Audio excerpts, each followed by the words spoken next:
En 2019, Pierre Palmade publiait un livre, intitulé « Dites à mon père que je suis célèbre », et dans lequel il se confiait longuement sur sa vie personnelle, notamment ses addictions.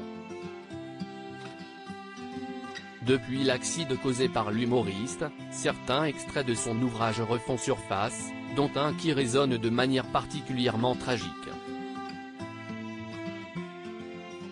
La décision de Pierre Palmade de prendre le volant le vendredi 10 février, alors qu'il était sous l'emprise de stupéfiants après plusieurs heures de fête à son domicile, a bouleversé plusieurs vies, dont la sienne. Ce lundi 27 février, l'humoriste saura s'il reste assigné à résidence, sous bracelet électronique, dans le service d'addictologie d'un hôpital de Villejuif, ou s'il est envoyé en détention. Si l'humoriste est tiré d'affaire, toutes les personnes présentes dans le véhicule qui l'a percuté ne peuvent pas en dire autant. Alors qu'une femme enceinte a perdu son bébé, un enfant de 6 ans présente de terribles séquelles, et le conducteur de 38 ans se trouve toujours dans un état très grave.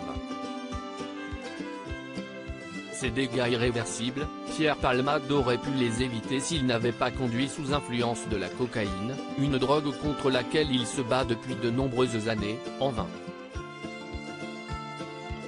Dans son combat contre les addictions, Pierre Palmade a toujours été soutenu par ses amis proches, Muriel Robin et Michel Larocque, qui semblent pour l'heure prendre leur distance avec celui qui a cette fois atteint un point de non-retour.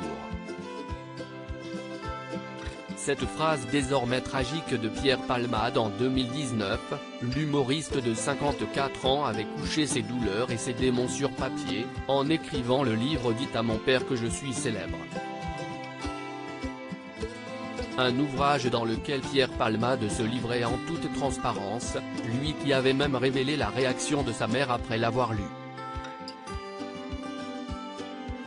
Depuis l'accident, des extraits du livre de Pierre Palmade refont surface, notamment un, repéré par Pure Break, qui résonne bien tristement aujourd'hui. Si je fais un inventaire, si est globalement positif.